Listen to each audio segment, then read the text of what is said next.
You're doing it right now. In your head, you're explaining yourself to someone who isn't even in the room, rehearsing conversations, defending choices you haven't made yet, justifying your feelings, your desires, your very existence. What if I told you this isn't politeness? It's a wound.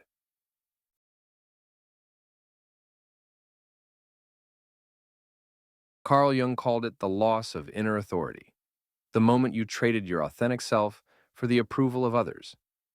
And in his profound work, The Undiscovered Self, published in 1957, Jung warned that this psychological pattern doesn't just damage individuals, it threatens the very fabric of human consciousness. Today, we're going to explore why you can't stop explaining yourself, what it's costing you, and how everything changes when you finally stop justifying your existence.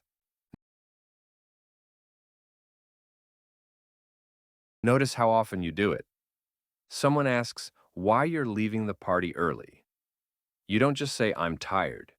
You give them your entire schedule for the week, your sleep deficit, the early meeting tomorrow, proof that you're not being rude.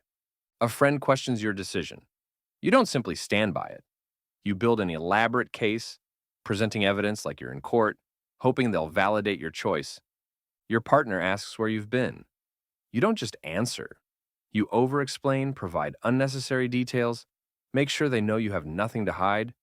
This isn't communication, it's compulsion. And according to Jung, it reveals something devastating. You don't trust your own authority to exist.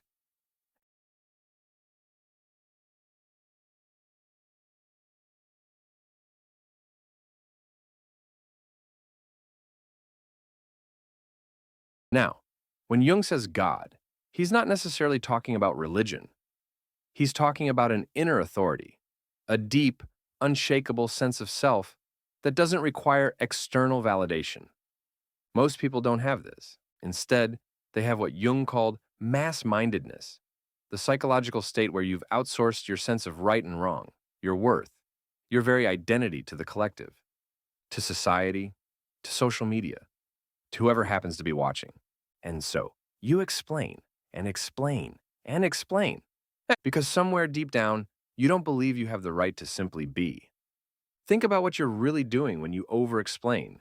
You're preemptively defending against judgment that may never come. You're seeking permission to have your own experience. You're asking others to approve what only you can authorize. You've abandoned yourself. And the tragedy is, you think this makes you considerate, thoughtful, a good person. But Jung would say you've lost something essential, your individuality.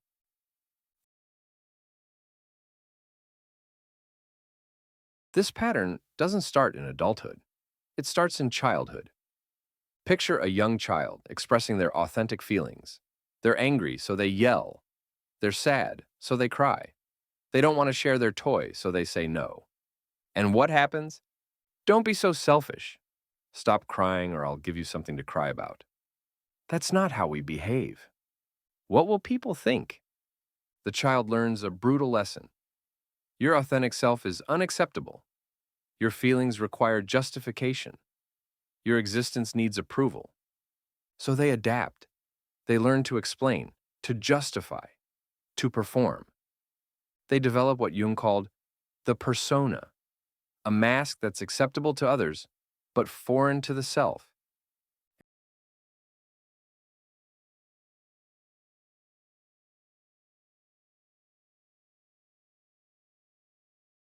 And here's what Jung understood that most people miss. When you constantly explain yourself, you're not being transparent or honest. You're actually hiding. You're hiding your true authority behind a wall of justifications. You're concealing your power beneath performative vulnerability. Because if you gave them the real answer, I'm leaving because I want to. I made this choice because it's right for me. I don't need to explain my boundaries. They might reject you.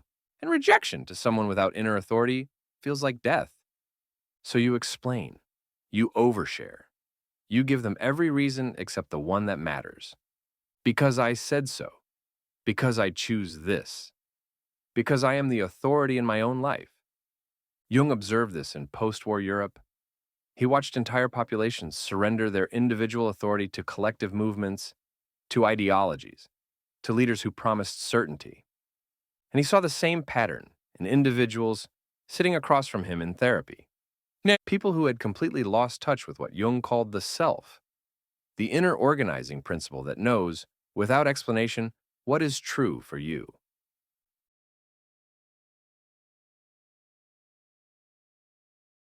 Let's talk about what this pattern is costing you. First, your energy. Think about how exhausting it is. The mental rehearsals, the elaborate justifications, the anxiety over how your explanation will be received.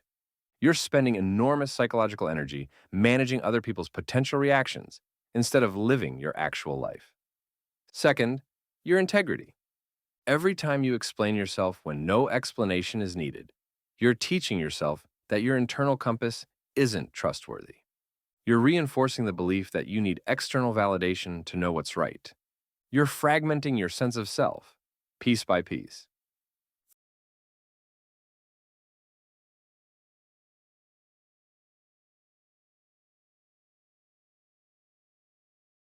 Third, your relationships.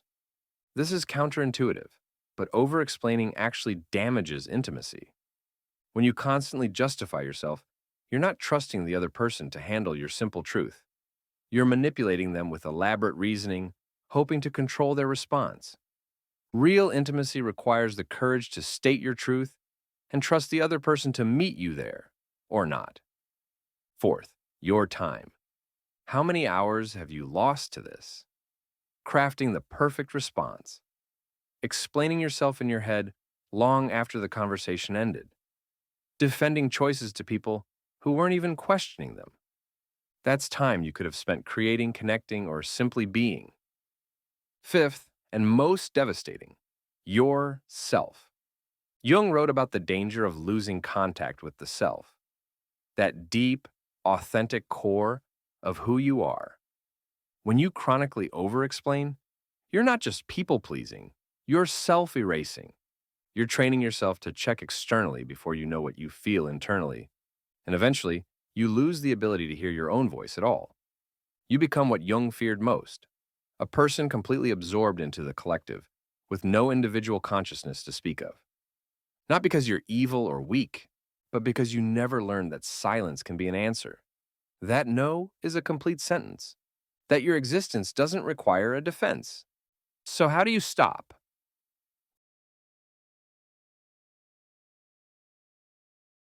Jung's answer, articulated beautifully in The Undiscovered Self, is the process he called individuation. Individuation is the psychological journey of becoming who you actually are, not who others need you to be, not who society expects, but your authentic, sovereign self. It starts with a radical realization. You don't need anyone's permission to exist.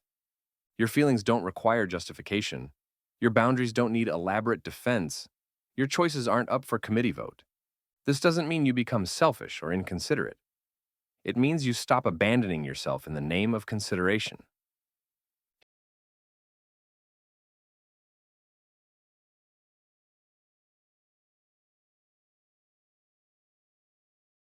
Here's what Jung understood. When you have no inner authority, you become desperate for external power. You need to control how others see you. You need to manage their reactions. You need constant reassurance.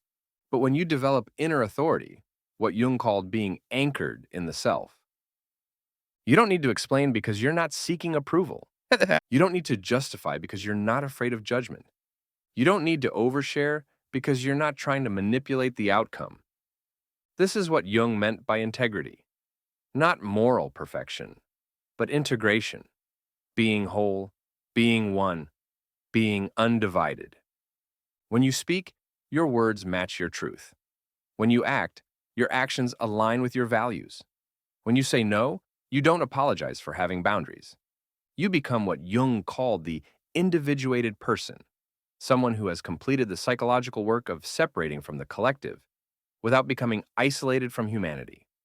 Someone who can stand alone without being lonely. Someone who can be part of the group without being absorbed by it. Someone who exists fully without justification.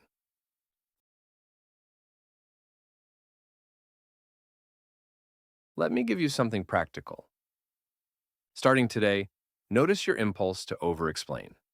Don't judge it, just notice it. When someone asks you a question, practice giving the minimum necessary answer. Why are you leaving? I'm ready to go. Why did you make that choice? It felt right. Why do you feel that way? I just do. Feel the discomfort. That's important. That discomfort is your psyche reorganizing. You've been carrying other people's potential disapproval as your responsibility. Now you're putting it down. And yes, some people won't like it.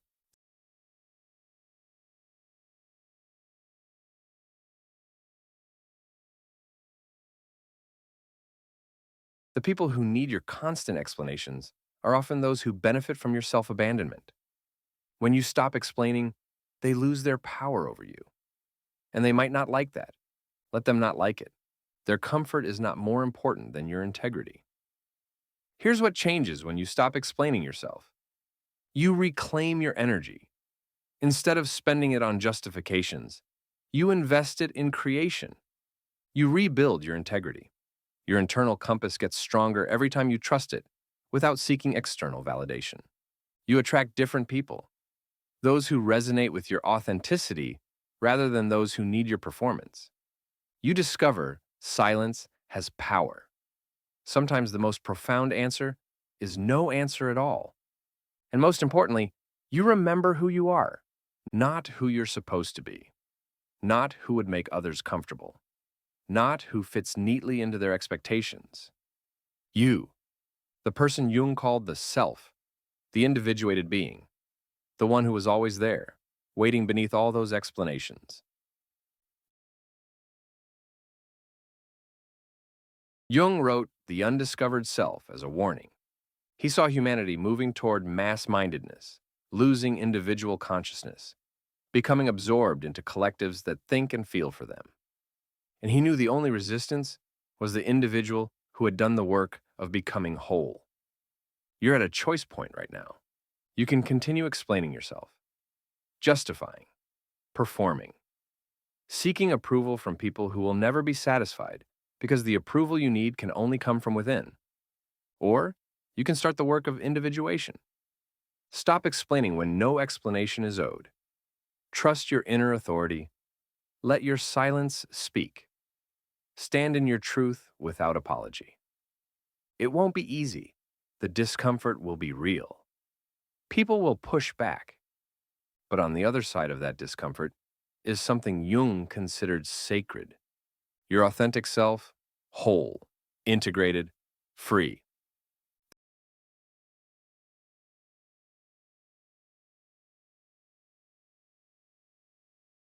The question isn't whether you'll face resistance.